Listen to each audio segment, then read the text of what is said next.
On this show, we'll dive into the complex realities of harm reduction, substance use disorder, homelessness, and related topics. We want to emphasize that while we have extensive frontline experience in these areas, we are not accredited professionals.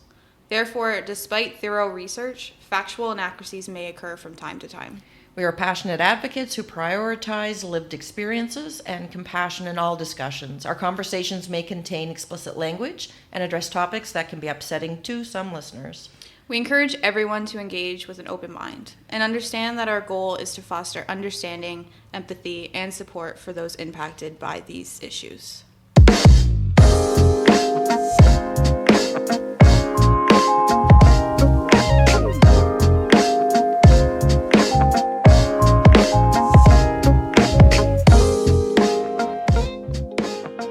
So you have an agenda. I do.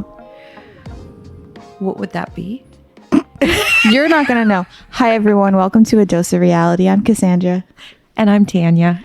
And today, Tanya doesn't know anything that's going on. That just seems like a normal day. We had plans to film a different topic, or record, I should say, a different topic today, and then they fell through. So they fell through while Tanya was out of office, and I came up with a backup plan. Oh, I'm excited. You should be. I should be. Well, I am excited. Good. I'm glad. Take it away, Cassandra. Well, first off, Tanya, how are you doing? I'm doing really good. I had a really great morning. I got to see my grandson, and that was amazing. And my daughter, of course. And Yeah, daughters come second when you're talking about grandsons. Well, I don't think second, but it's like excitement for both. Mm-hmm. It really is. And watching all these different stages. Oh my gosh, it's amazing. As you know, we just seen a baby a couple minutes ago. Oh my God, yes. So we want to send a congratulations out to Taylor, who is an overdose prevention site team member. She had a baby a few weeks ago. Oh, he's so cute. Oh. Gonna get me all emotional. I know. I was just staring at him. I was like, I could just watch you all day. It's time for you to reproduce. Oh, stop it. Moving forward. No, it's not. How are you doing work-wise? What's been going on with work? Well, I just finished the quarterly report, sent it off yesterday. Yeah, I mean, it's going to come back for some tweaking, and that's okay. But I'm feeling super accomplished because I always find those so stressful. Yeah, I feel like all staff downstairs on the front line were kind of like, where's all our team leads gone today this week? Because we've all been hoarded up in office doing quarterly reports. It doesn't take 2 minutes either. No, it doesn't. But it's got to be done. Well, definitely not exciting, but definitely very essential when you're running a non-for-profit organization. Funders need to know that we're actually doing the work we're doing. Yeah. So, no, absolutely. Man, I will see numbers now for the rest of the quarter until next quarterly report. Yeah. No, things are going pretty good on my side. It's going to be a freed up afternoon to catch up some of those little details. Mm-hmm. How's your week gone? Pretty good, actually. I don't think anything overly eventful has happened this week. It's funny, when we check in with each other, I literally have to think, what did I do? I can't remember yesterday at this point. We have a theme going too so far. Like it's either, no, nothing I can remember. Or like, so this week someone got tased. Right? No news is good news. Yes, I've learned to. It is. So this week's been pretty, well, again, same as you, quarterly report writing. That's it. I think it was a pretty smooth week. I think it was. Well, we had a holiday on Monday, so it's also been a shorter week. But I love those kind of weeks. I know. Pretty short week. So brief check-in. Then I guess we can get into our daily dose. So it's my turn to do the daily dose. Oh, let's hear it. Mine are not as exciting as yours. Like yours are very uplifting and happy, and then wait till you hear what mine is that we're going to talk about. So I don't really have, I have an article here, but it's more so I wanted to have a discussion with you about a topic that's been going around for about a week. Ooh, okay. So I don't know if you've heard this. I think you might have. That, let me find it. The U.S. Supreme Court ruled on Friday June 28th, I believe, Okay. that cities can now fine and jail unhoused people for sleeping outside, arguing that criminalizing camping when there is no shelter available does not constitute for, quote, cruel and unusual punishment. Did you know about this? I did hear something briefly earlier this week, but I didn't follow up with it. I didn't hear any more with it. I think it's disgusting. Yeah, right. How can you criminalize somebody for being homeless when there's no homes for them to move into? That's the thing. And it is it is a U.S. Supreme Court. Like, it is an American ruling. So technically, you can argue it doesn't affect Canada. But, I mean... Let's hope it sure as heck doesn't roll into Canada. And although it doesn't have any, like, direct repercussions, like, not to get political, but, like, the way every country influences each other, like, is very apparent, I feel like, in this day and age. Yeah. I have a big issue with all these politicians thinking they have a right to have a say over people, over things that are public health issues. Like, why do we keep making these public health issues criminal justice issues? Like, I don't get it. The criminalization of substances, women's reproductive rights. Oh, yeah. Homelessness. Like, these are all public health issues. I agree, like 100% on that. It just, to me, mathematically, it doesn't make any sense to take somebody who's homeless and put them in a jail and then have all that fees there. Because I forget what the statistic is about how much it costs for an individual to be imprisoned. Oh, Google it, that a girl. And then the healthcare system, I just don't get it. That's like they're creating more money being spent when if they spent money on housing and supports, it would be a solution, not a Band-Aid, not a criminalization. Putting them in jail, don't people bitch all the time about how jails are so full and well, yeah, let's just add more to the pot. So the one I found off the top is a 2016 number, so it's a bit dated, but in 2016 it cost an average of over $100,000 to maintain someone within the criminal justice system. Which, you know what, if folks went into jail and they had an opportunity to take like maybe some rehabilitating courses or learn some skills so that when folks get released, they would be maybe able to go into housing. Maybe they'd be able to go get, like if they actually did what they were supposed to do in jail, then okay, I could probably get past that a hair, but that is absolutely stupid. It needs to be treated more as like a rehabilitation center, I guess. Like, that's what it was supposed to be. Yeah.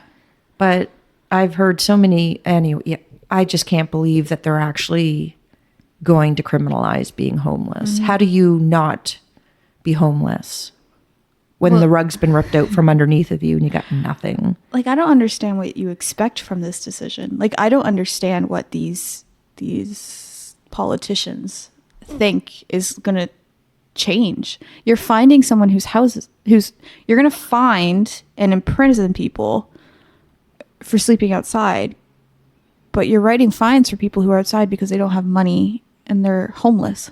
So they should just take out $1,500 out of their back pocket and pay their fine. Exactly. It makes no sense. So, and I mean, like, I briefly, again, we're flying off the seat of our pants with this episode. So I just knew I wanted to talk about this today. So I haven't really read the article about it, but there's a lot of people naturally who are like very opposed to this.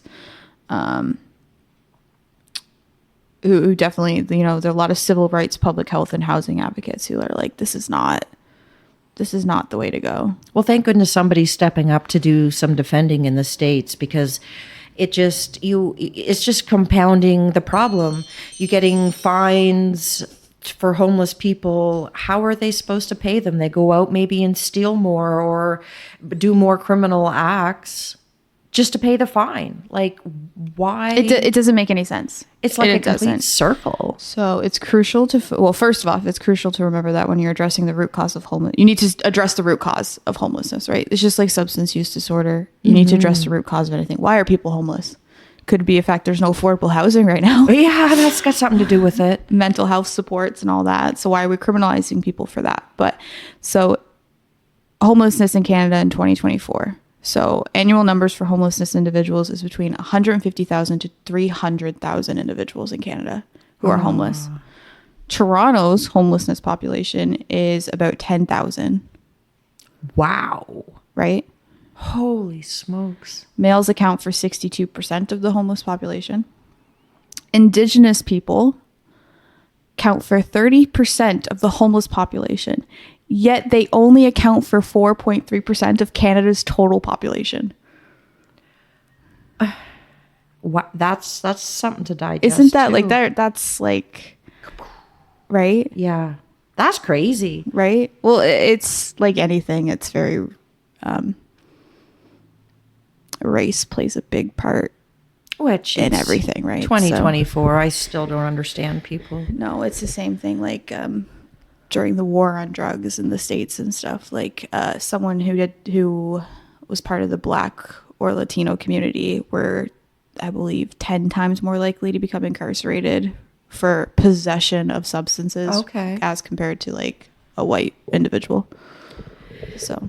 Oh, this world. Although on this note, I remember a couple years ago, a friend circulating a petition, and I could be wrong, but I think it was Barrie, Ontario. They tried to make it was something about if you fed the homeless or helped the homeless or gave blankets or gave out whatever, that you would, I don't remember if it was a fine, what it was, but it was something. What? Yeah, that was a couple years ago. And it just dissolved. I didn't hear any more about it, thank heavens. But at the time, there was a lot of buzz about it. And maybe I have the facts wrong, but it was something along those lines. And it's just disgusting. That is a total crap on human decency. Like, don't be an asshole. No, like why are you, I just can't get behind the mindset that if someone's homeless, well, they've done it to themselves.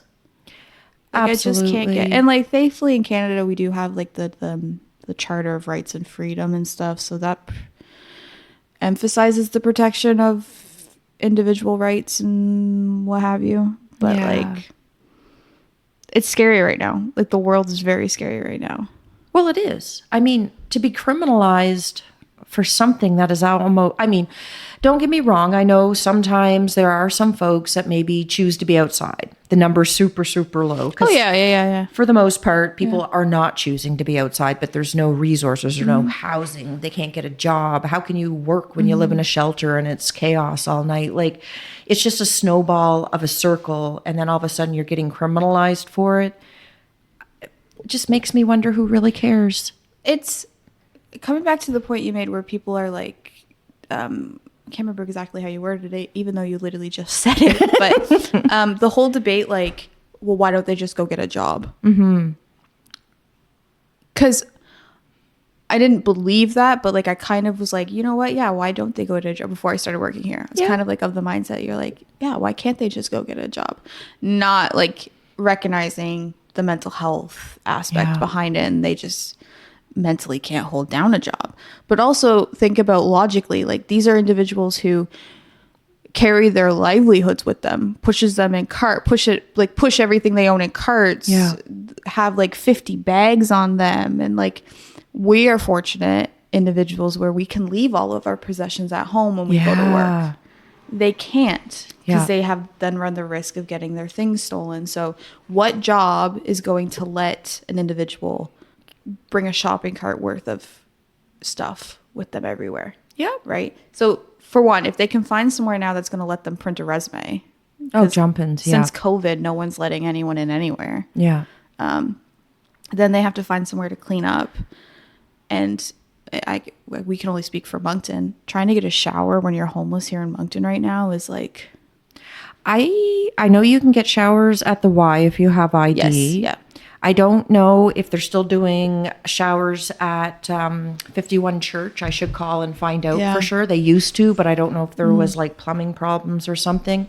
And where's some of the shelters? Some of the shelters, yeah. I mean, but it's still when we have only like a handful of places that are allowing showers, and we have, according to I believe last November when we did the point in time Pit count? the pit count, the point in time count, there was like over 400 individuals who are homeless in Moncton right now. Yeah. So, but just when you think about all the barriers, they have to get cleaned up. They have to try to like get to a place for an interview. They have to push their things with them. They have to find nice clothes. They have to allow someone who's going to willingly let them get hired under all those circumstances. Yeah. Like, it's not that easy. You can't just go get a job. And generally, anybody that somewhat looks like a homeless person is right off the bat stigmatized and get out of my shop. How are you supposed to work around that? I mean, we deal with barriers every day when we do our job, but I mean, for the folks, the barriers against them for getting a job. If we have 400 homeless people in Moncton, the lineups for a shower first thing in the morning are going to be nuts. How's this person supposed to have something in their belly so they have fuel to work properly and be efficient? Good night's sleep. Oh, well, that's impossible in a shelter. And I'm sorry, but I've worked in a shelter. It is not pin drop quiet. So, and that's hard on people when you don't have enough sleep. You don't have enough in your belly. Yep. And then to get cleaned up and be presentable for work, that's probably one of my favorite lines people dish is, why don't they just go get a job? I know. You're like, okay, that's if it was that Would you easy, hire them? right? And that's the thing that should be Right. pushed back. That's Right. exactly it. And if anybody has like criminal records, and then it's just another gong show. I mean, whether it was they stole $20 from some, well, okay, I'm sure you didn't go to jail for $20, but you get my point. Like if you stole or whatever. I mean, even if you reformed and you're good to go, nobody wants to give Well, that to and also you. speaking of money, like in order to, Tanya, you know, because you've done this multiple times and you've tried, just the fact that like when you get hired at a place, you need to present banking information. Yeah. Right. And like you can't just go to a bank and open a bank account. Not without your IDs. Which in order to get an ID, you need your birth certificate. And this is a population that has everything stolen from them multiple times a week, a day sometimes, right? So they can't hold on to things like we have at our houses a designated place where we keep our important documents so we always know where they are. They don't have that. Yeah. So in order to get your ID, you have to go to Reconnect. And like this is just the process. You have to go to Reconnect. In order to get your ID, you need your birth certificate. You don't have a birth certificate.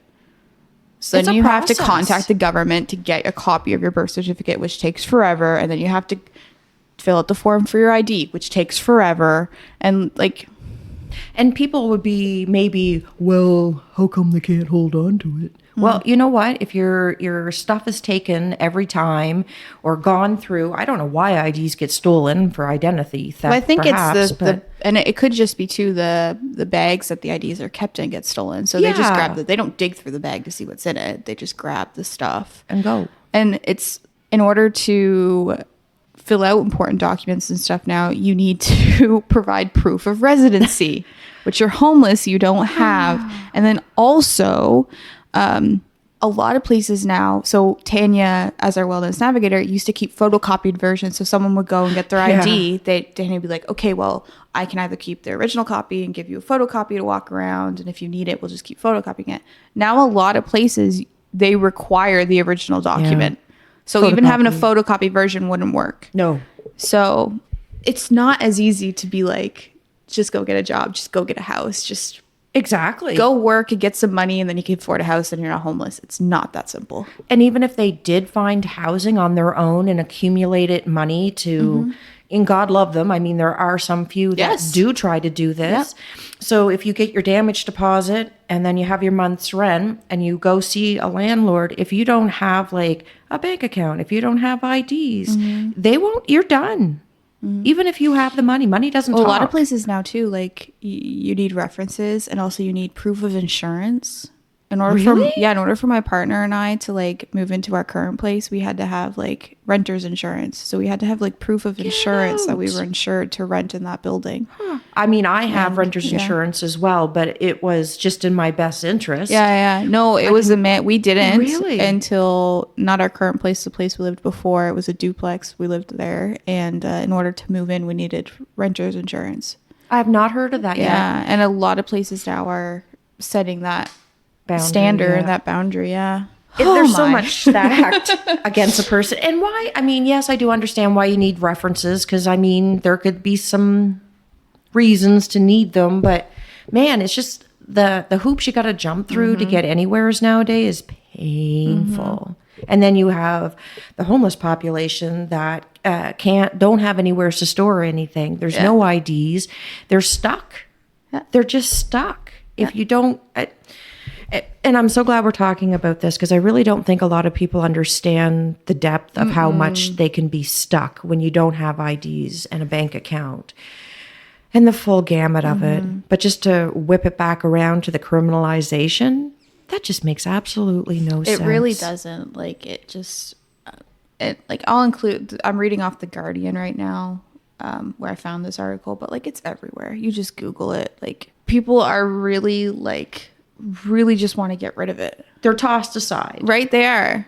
Like, they just don't want to see it. So it seems like this came about, and I have absolutely no backstory to prove this, but it almost seems like they don't want to see homeless people in blatant public, like downtown, whatever area you live in. So let's criminalize them so we can, whoa. Sorry Tanya talks with her hands. Sure do. Think I'll back up a hair? No, don't you dare back up. So true. So, I mean, and people, like, I mean, do you remember when Moncton was talking about moving all the services outside of downtown Moncton? Oh my God, yes. So, and that's it. It's like they don't want to see the homeless problem. And then they spend all this money, or think about all the money that the states are going to have to spend with this criminalization. And why is it that everybody's so money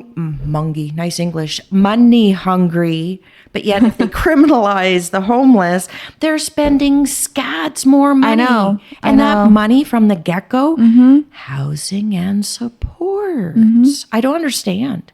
I feel dumb saying that sometimes when people ask me those deep questions. What's the solution?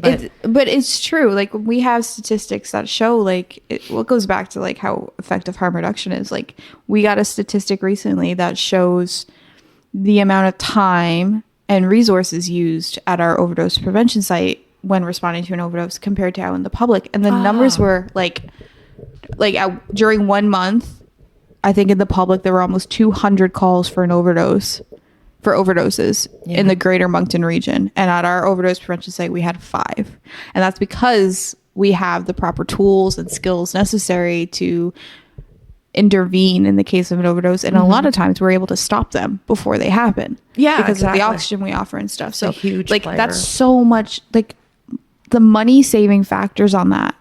And people It's don't just see it. crazy. And that's what I don't get. And with everybody being so money hungry, it's always about money, making a buck, And then they're spending this much money and calling it a problem.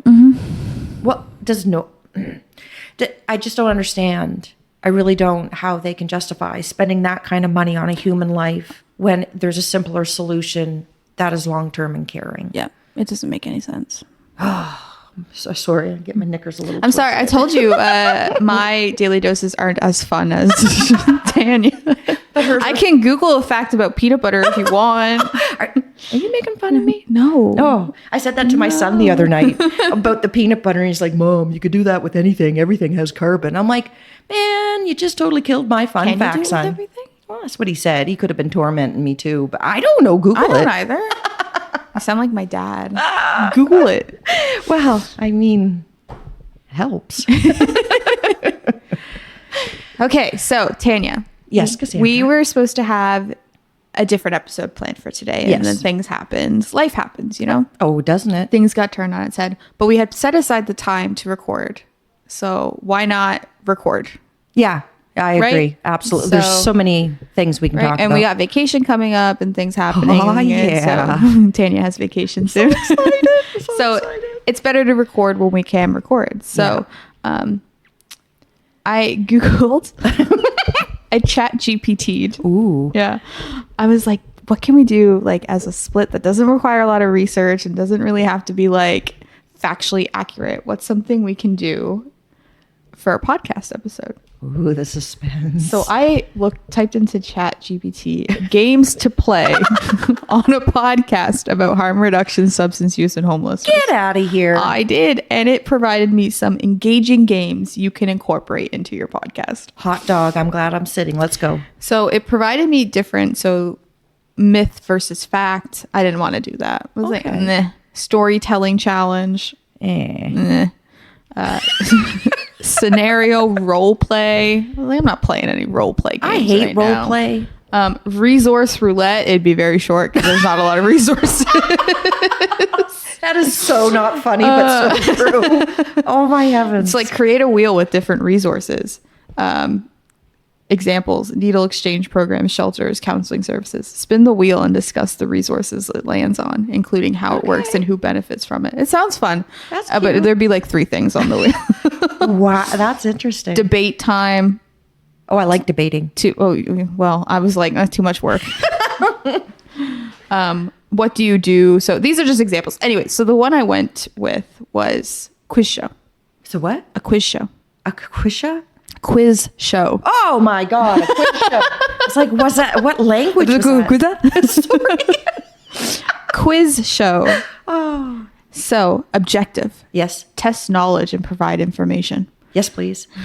So how to play. Prepare a set of questions related to statistics, policies, and facts about harm reduction, substance use, and homelessness. Guests can compete to answer correctly. So guest, Tanya, I'm going to tally your points as we play. I'm competitive. We need like a quiz show. Do you want me to get paper? We need a quiz show. Oh, like music. Music.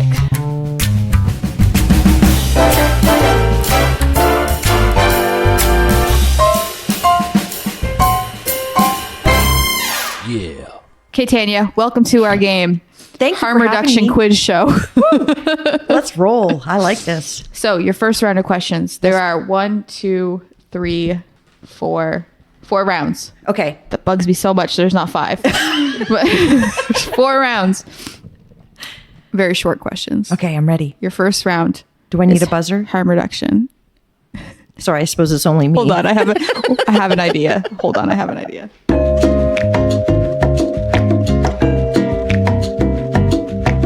Okay, so Tanya, Yes. you requested a buzzer, and I went and got you a buzzer.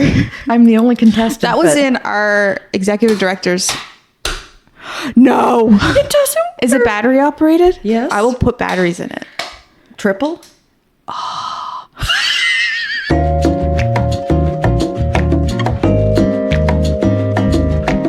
So we just went on an adventure. Tanya said she wanted a buzzer, and I knew our ED had a Staples That Was Easy button.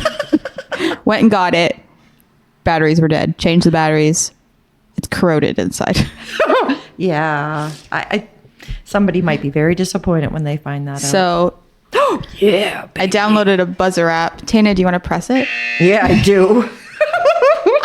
I am so ready for this game. Okay. So So, I'm going to ask you a question. You ring the buzzer to answer. There you okay. go. So your first category is harm reduction. Okay. What is the primary goal of harm reduction?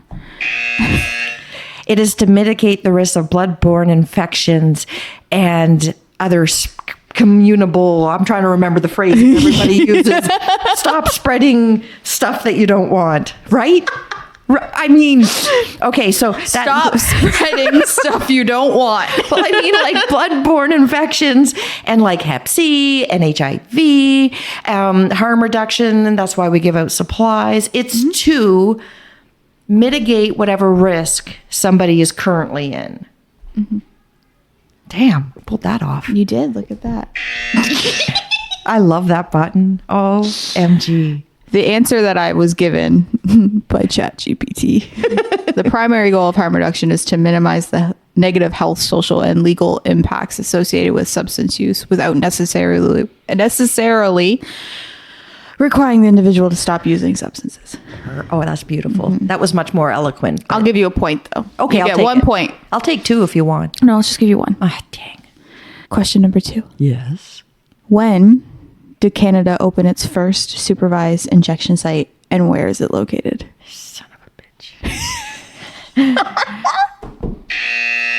In the province of British Columbia between the years of 2010 to 2018.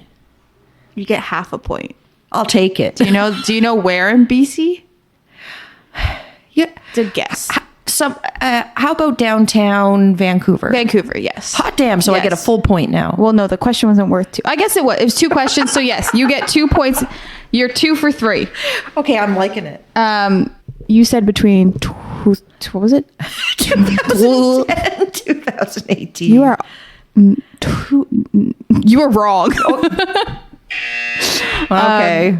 It opened its first supervised consumption site Insight in 2003. 3. Yeah, That's awesome to hear. I know. I had no idea it was around that I didn't long. either. I just found out. That's That's awesome. incredible. That is. Wow. Happy 20-year anniversary, Insight.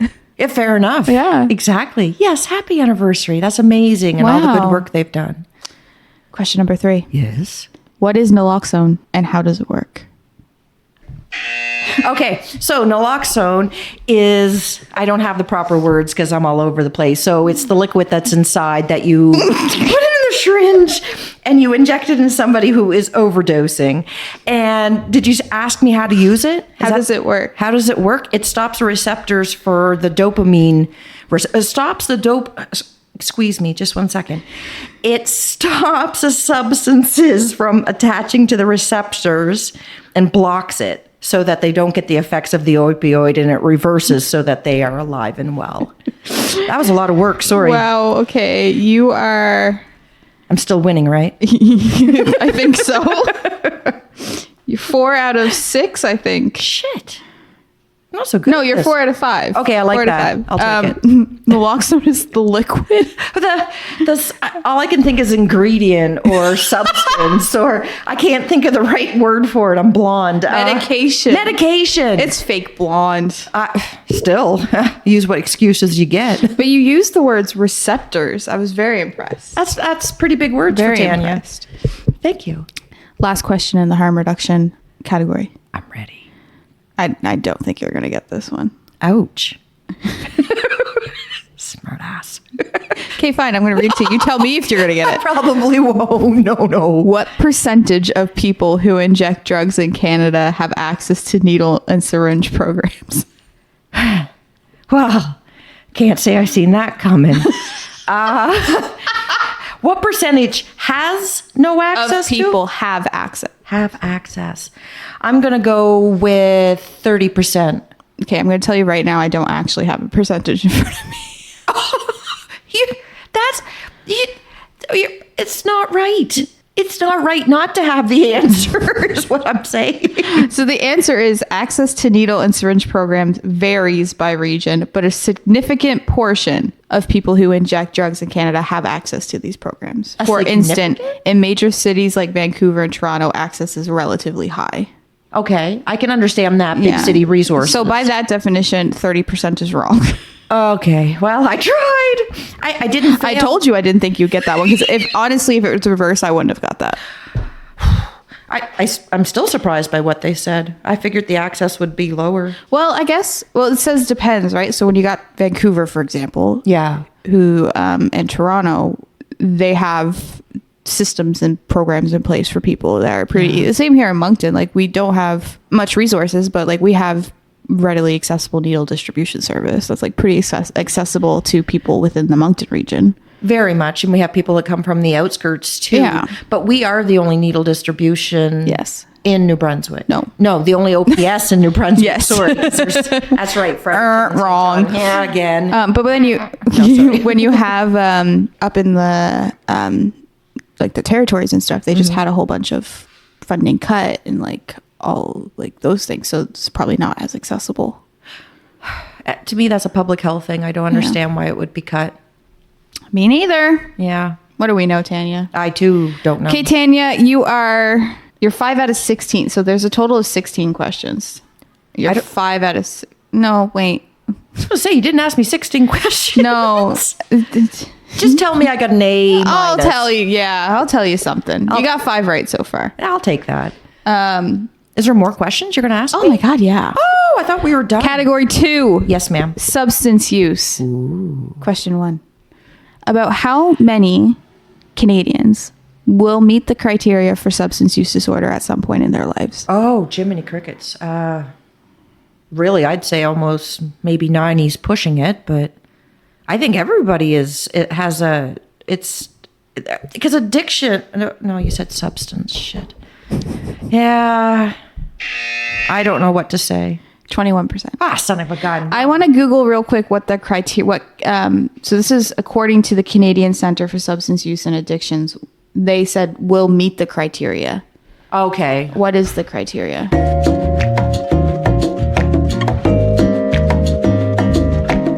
Okay, so the DSM-5 has 1, 2, 3. So basically it's a mix of, the criteria is it's not as limited as I thought.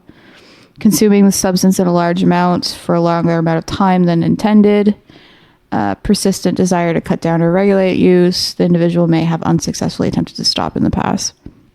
Spending a great deal of time obtaining, using, and recovering from effects of substance use, experiencing craving, a pressing desire to use substances. It impairs the ability to fulfill major obligations at work, school, or home.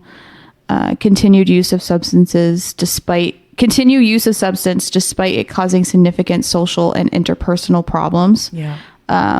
Reduction or discontinuation of recreational, social, or occupational activities because of substance use. Okay. So when you start using substances in physically unsafe environments, and persistent substance use despite knowledge that it may cause physical or psychological problems. Okay. Yeah, I totally For those who didn't know, that is a criteria. That was a juicy question. So 21% of Canadians will meet that criteria That's still a large in their enough lifetime. number. Yeah. Question 2 in this category. Which substance is most commonly associated with addiction in Canada? Okay, so I'm thinking. What substance? Opioids, cocaine. Mm-mm. Son of a bitch, I'm not good at this. Oh, excuse my language. So sorry. So,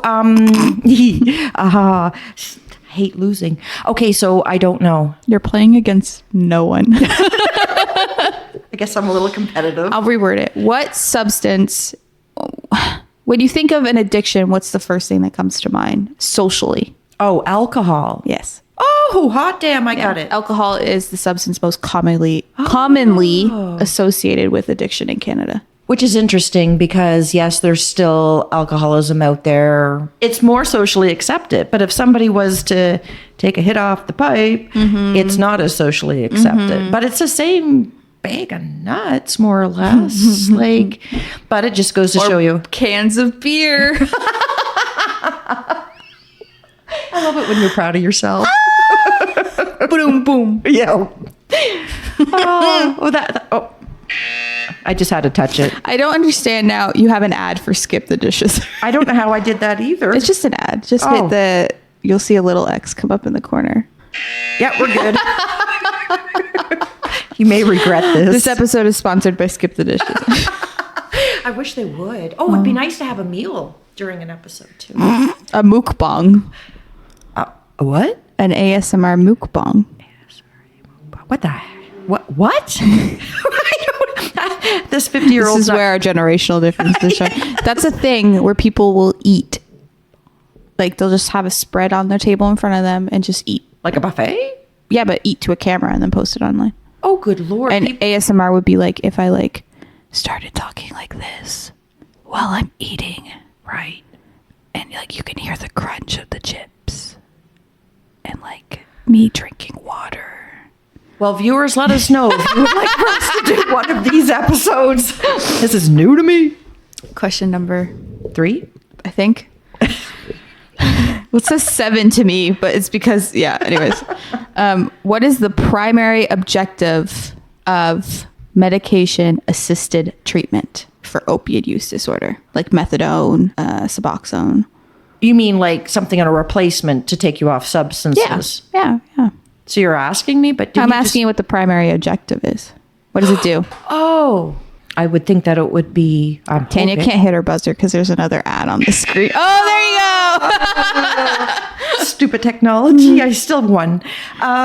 What is the primary? Well, I think it's to get the person off of substances and know that it's a safe. Well, not that methadone's a supply, but it's controlled substance. It's safe. When you get stuff off the street, it could be mixed with anything. Well, and methadone too, it reduces cravings and this withdrawal symptoms. So that's why a lot of people start using methadone instead of quitting cold turkey. It reduces those. I didn't realize that in the process. I'm still learning about that. Me too. Learning every day. Question number. I've lost track of how many you've gotten right. No, I haven't. As long as I win, it's okay. Last question in the substance use category. Oh, good. There's another category. Oh, there's two more. Oh.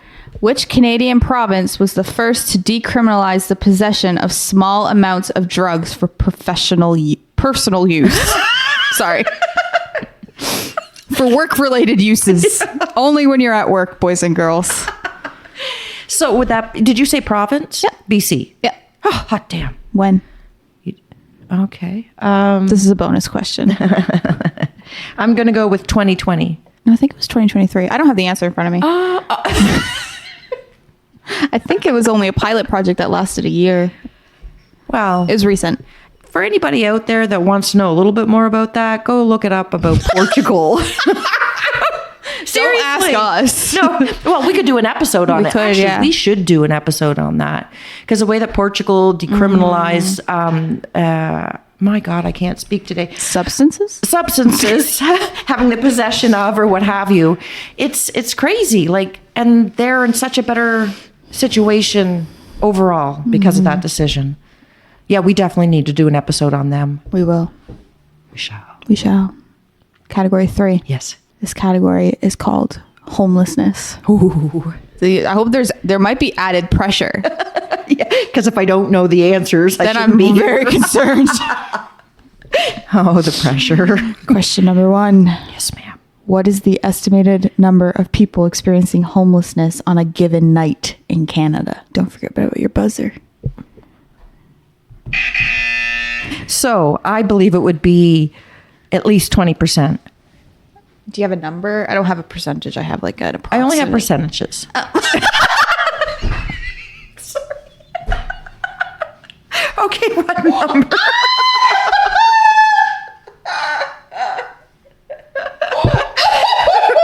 She has her hands full when I'm working with her with the podcast.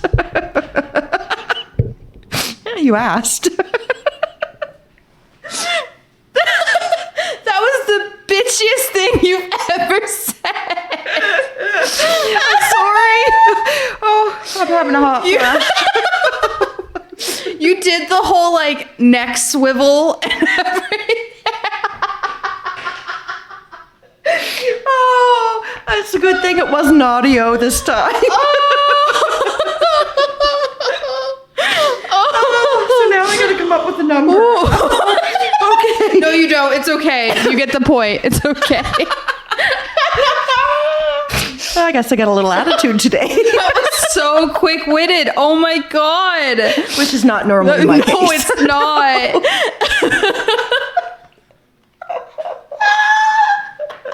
I can't wait to hear that one. Oh my gosh. I meant it in the kindest of ways. Oh, would I be close to? Okay, so how about 20,000 people? How about, maybe that number's a little small. Maybe I'm going to go with I would say 50,000 people in Canada would be too high of a number. So I'm going to go with 35,000. That's exact. We're pretty good together. We could really convince. We should really go on a game show. Hey? We should. I would have so much fun with that. Oh my God. If you could be on any game show, what game show would you go on? What's that one with Bob Barker? Price is Right. That's it. I would do Price is Right. Is that show still going? I don't I don't know. think Bob still does it. I think Bob's gone. Like, Do you know what show we would? I can tell you what show we wouldn't do good on. Jeopardy. Maybe if Jeopardy could be in pairs. oh my God, yeah. Because I know we'd the old still people. do really bad. Oh, that's hilarious. I think I want to do The Price is Right. I'd either do Price is Right. Family Feud would be fun. Oh my God, I'd have so Oh my much God, we fun could get with the that. staff to go on Family Feud. We should have a Family Feud staff day. A half day. It's a lot of We're work. going to stop this idea right here. Because Okay. It's actually really good and I don't want to Spoil it. Don't want to spoil it. Not that our staff listens to the podcast. Yeah, whatever. Rude. Losers. Okay, I'm serious. I'm just giving you that one. You got it right. I did. Damn. Here you go. You'll be very happy with this one. Okay. You'll love this question. Oh, thank God. What percentage? I only have numbers for Sandy. Oh. Sorry. Oh, this one's actually. What percentage of the homeless population in Canada are veterans? Oh, that's sad, eh? Brought the mood right down. Yeah, for sure. Because when you think about it, that's even sadder that the government. Yeah, I'm shitting on the government that the government can let this happen. You asked for number, not percentage. Let's say 5,000. No, I asked for percentage. Oh, I'm gonna go with 5%. Now I'm ready to answer. I'm going to go with 5%. Okay, it's actually not that high. Oh, well, that is good. 2.2%. That was my first thought, but I thought it was too low. Okay. I'm reading this and I feel like that's too low. But question number 3. What? Sorry, I was a little Trigger happy. trigger happy. Which Canadian city has the highest rate of homelessness? Oh, definitely Vancouver. Yes. Yeah. Has one of the Vancouver, BC has one of the highest rates for homelessness. Yeah. Last question in the homeless section. Is there another section? There's one more section. Yes. But you're not going to like it. Ah, sugar. I'll do it though. What is Housing First and how does it differ from traditional homelessness services? Correct me if I'm wrong, but housing first means you have an individual and the first thing you need to do is worry about their housing, get them housed, and then work on the substance use or what other things in their life they need to make better. And what is that? How is that different from what we do today? Well, we don't, I mean, ain't no housing, so it's not like we're doing housing first, but I mean, the community does try. We just don't have many units is all. I didn't answer the question properly. Well, it says, it says, so you answered the first part right. So Housing First is really about prioritizing housing. Which is important Right. because if you're not housed. No matter what your mental health condition is, no matter what your substance use disorder is, like housing first. So right now, I guess from my understanding, when it says how does it differ, right now we do the opposite. So right now, in order to receive housing services, an individual has to meet a certain criteria. So they have to be they have to have gone through treatment, they have to be sober, they have to, already have these steps taken. Do you mean, forgive me if I'm wrong, do you mean that when people try to get into housing, they're getting a lot of flack because of still being a substance user? But Housing First flips that. Okay, So I it's see giving what them you housing mean. for. So basically, traditional housing services, what people really think of, it's like you can get housing once you've tackled your laundry list of things that need to be improvements, if you right? will. But Housing First is the opposite. Okay, we're going to house you and then we'll help you address those issues. I see what you're saying, but a small piece of me sees the flip of it being that it's stigmatized and they can't get housing because they use substances. People don't want to rent to some people. No, that's true. Yeah. Okay, yeah, so that's yeah. what you meant. Yeah, Sorry. that's what I Okay. meant. Yeah. I totally get it then. Yeah, for sure. Okay, Tanya. Last section. You have 4 more questions. What's the subtitle? Oh, no. General policies and statistics. Oh, my heavens. Well, I'll put the buzzer away. Right. There might be some percentages here, though. We'll find out. I'm a percentage girl, not a numbers girl. I'm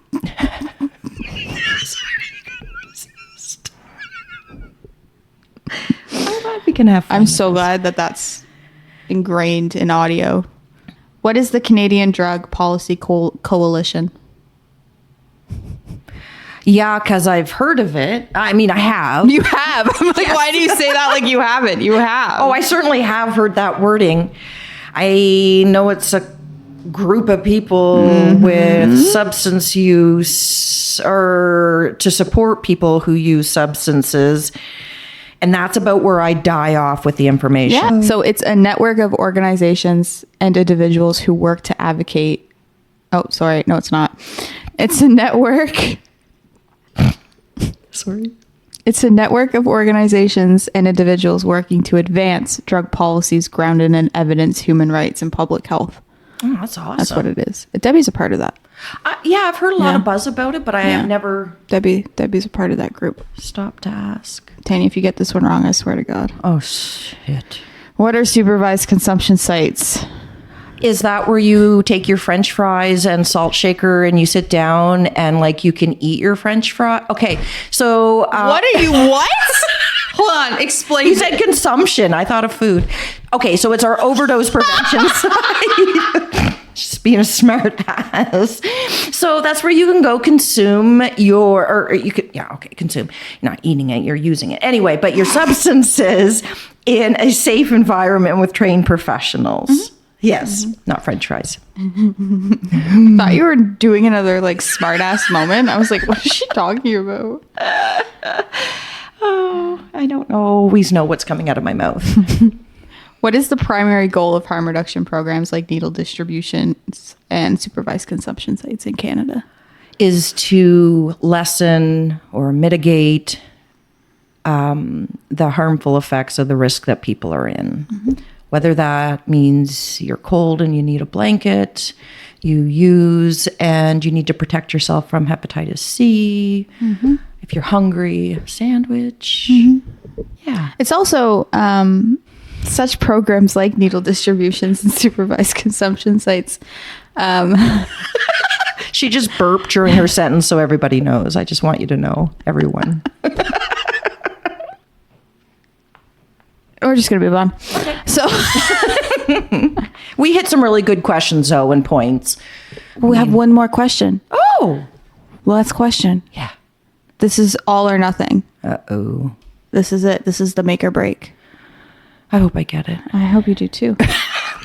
What is the relationship between homelessness and mental health in Canada?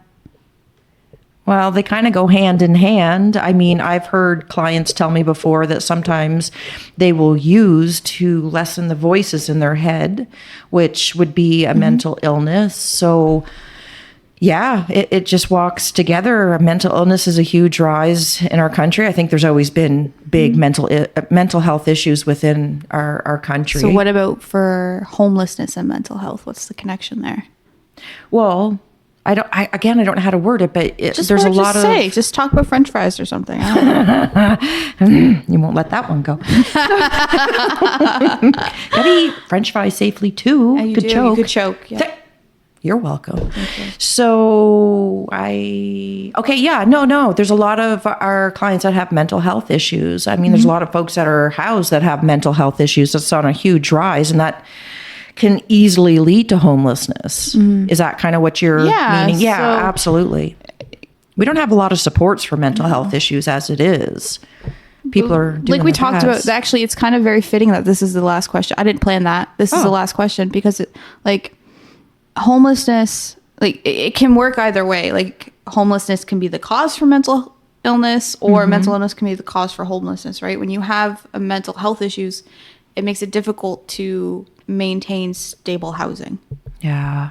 But then also, if you become homeless for a variety of reasons, then it's obviously going to enhance any mental health issues. So there can't have one without the other, basically. No, so absolutely. Very fitting that was our last. Yeah. This episode planned itself, basically. You're amazing. Tanya, you won. Yes. You won. Is there a prize? Hold on. Tanya, Yes. you are a winner. Oh, this is my moment of glory. You have won. I feel so accomplished. I'm clapping for myself, too. I'm doing a slow clap moment. Oh, it's getting aggressive. Congratulations, Tanya. Well, thank you. You have won the prize. I got serenaded. You did. That was your prize. I'll take it. There you go. Thank you. So that was today's episode, everyone. Yeah. Again, it was very off the cuff. But it was a good one. We hit some really decent points. It was fun. Yeah, that was one of the most fun. I almost said funnest. Exactly. It was good. I liked it. I liked it. So thanks everyone for listening. If you've made it this far, thank you. If you've made it this far. I don't know. Some people may listen for 5 minutes and like. No, it was just cute how you said it. I wasn't making fun of you. Far, I just hope everybody's listened. I know. If you've made it this far, thank you. Make sure you follow us on Instagram at @adoseofreality_podcast. Follow us on TikTok at @thedoseofreality. Oh, you're good. Someone took a dose of reality on TikTok. We're coming for you. Get ready. Tanya's sassy. She's ready to fight. Tanya's always sassy. Send us questions at adorpodcast@gmail.com. So ADOR podcast@gmail.com. And yeah. And everybody be kind out there. Everybody's fighting a battle. That was beautiful. Thank you. I meant it.